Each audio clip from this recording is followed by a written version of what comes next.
Bem-vindo ao canal Café Documentário, onde cada gole de café nos leva a grandes histórias. Hoje, vamos viajar até o coração da filosofia moderna para conhecer um dos pensadores mais influentes de todos os tempos, Immanuel Kant, o homem que desafiou séculos de pensamento e moldou a forma como entendemos a razão, a moral e a liberdade. Nascido em Königsberg, na Prússia, Kant viveu uma vida aparentemente simples, mas com ideias que ecoaram nos salões da ciência, da política e da ética. Com obras como Crítica da Razão Pura, ele não apenas escreveu sobre o mundo, ele mudou o modo como o mundo pensa.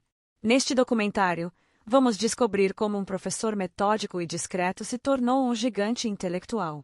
Sua história vai além da filosofia.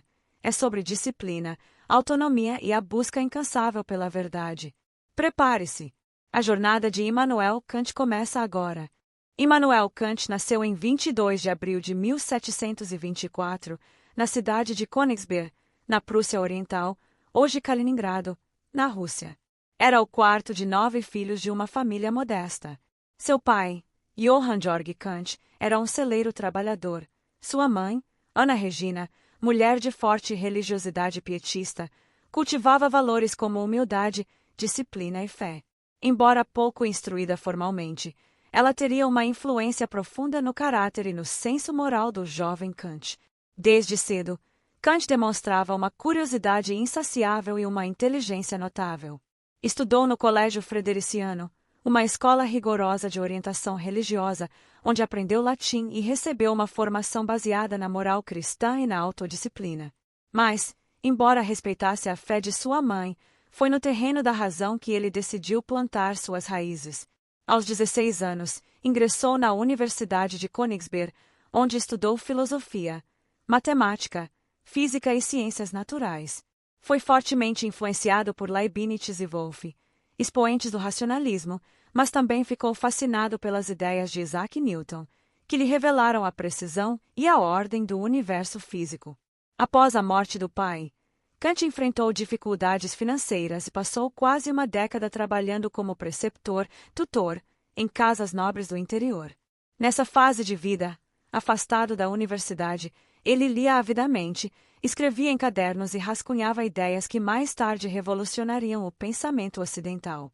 Mesmo nas casas onde ensinava filhos da aristocracia, Kant era visto como alguém diferente, disciplinado, reflexivo, metódico, e com uma paixão pela verdade que não se deixava distrair pelos confortos ou convenções sociais. Foi nesse período de isolamento intelectual e luta pessoal que Kant começou a formar sua pergunta central: o que podemos realmente conhecer? Uma dúvida simples na forma, mas profunda em seu alcance. A partir daí, ele passaria o resto da vida buscando uma resposta. Esses primeiros anos foram, portanto, mais do que uma introdução, foram o alicerce silencioso sobre o qual ele ergueria um dos edifícios filosóficos mais complexos e influentes da história. Após anos atuando como tutor, Kant retornou à Universidade de Königsberg no início da década de 1750. Assumiu uma posição como privatuzente, um professor não remunerado que vivia das taxas pagas diretamente pelos alunos. Não era uma posição prestigiada, mas era o ponto de partida para o que se tornaria uma das carreiras acadêmicas mais influentes da história da filosofia. Durante quase 2 décadas, Kant deu aula sobre praticamente tudo: lógica, metafísica, ética, geografia, física e até pedagogia. Seus cursos eram disputados, não apenas pela profundidade do conteúdo, mas também pela clareza com que ele expunha ideias complexas. Era metódico, pontual e rigoroso, qualidades que se refletiam tanto em sua vida quanto em seu pensamento. Apesar de já ser respeitado como professor, Kant ainda não havia publicado nada que realmente marcasse seu nome na história. Seus primeiros textos seguiam o pensamento racionalista de Leibniz Wolff e refletiam a influência da física newtoniana. Mas algo ainda o inquietava. Sentia que faltava um fundamento sólido para explicar como conhecemos o mundo. Foi nesse momento que a leitura da obra de David Hume, especialmente sua crítica à causalidade, provocou em Kant aquilo que ele mesmo chamou de um despertar do sono dogmático. Hume havia colocado em dúvida a certeza do conhecimento baseado em causas e efeitos, mostrando que essa conexão era mais um hábito da mente do que uma verdade do mundo. Esse abalo intelectual levou Kant a repensar completamente as bases da filosofia. Durante mais de uma década, ele praticamente desapareceu do cenário editorial. Mas nos bastidores, estava imerso em um trabalho titânico: construir uma nova filosofia que respondesse às críticas de Hume sem abrir mão da ciência, da razão e da moral. Em 1781, depois de anos de silêncio, Kant finalmente revelou sua grande obra, Crítica da Razão Pura. O livro foi um terremoto no mundo filosófico, denso, revolucionário, quase intransponível para muitos leitores da época. Poucos compreenderam de imediato o impacto daquela publicação. A obra introduzia um conceito radical. A mente humana não apenas recebe informações do mundo, mas também estrutura a experiência com categorias próprias. Em outras palavras, o mundo como o conhecemos é, em parte, uma criação da razão. Apesar da dificuldade inicial de recepção, Kant não desistiu. Em 1787, publicou uma segunda edição revisada da Crítica, com explicações mais acessíveis, e aos poucos, sua influência começou a se expandir, marcando o início de sua consagração como filósofo do esclarecimento. Esses desafios iniciais não foram apenas obstáculos, foram provações que forjaram o gênio. Kant não buscava fama ou aplausos, buscava o que ele chamava de uso público da razão. E isso, para ele, era mais do que um direito, era um dever moral. Com a publicação da Crítica da Razão Pura, Kant deu início ao que ele mesmo chamaria de uma revolução copernicana na filosofia. Assim como Copérnico havia mudado o centro do universo do homem para o Sol, Kant deslocou o centro do conhecimento do objeto para o sujeito. Não era o mundo que moldava nossa mente, mas a mente que moldava o mundo como o percebemos. Mas ele sabia que sua obra não estava completa. A razão, por si só, não bastava para explicar tudo. Era preciso falar da vontade, da moral, da liberdade, os pilares do comportamento humano. E assim, em 1788, Kant publicou a Crítica da Razão Prática, onde tratou da razão no domínio da ação moral. Ali, ele apresentou uma de suas ideias mais conhecidas, o imperativo categórico, o princípio de que devemos agir apenas segundo máximas que possam se tornar leis universais. Para Kant, moralidade não era uma questão de sentimento ou conveniência, mas de coerência racional. A ética, para ele, era a expressão mais pura da liberdade, não fazer o que se quer, mas o que se deve. 2 anos depois, em 1790, Kant completaria sua trilogia crítica com a publicação da Crítica do Julgamento. Nela, ele aborda o campo da estética e da teleologia, buscando compreender como julgamos a beleza, a arte e a finalidade da natureza. Mesmo nesse campo, aparentemente subjetivo, Kant via a razão operando, buscando harmonia entre o sensível e o racional. Essas 3 obras, complexas, densas, mas profundamente estruturadas, consolidaram Kant como o maior filósofo da modernidade. Ele unificou razão e experiência, ciência e ética, natureza e liberdade em um sistema que buscava não controlar o mundo, mas compreendê-lo com rigor e honestidade intelectual. Ao longo da década de 1790, Kant seguiu publicando.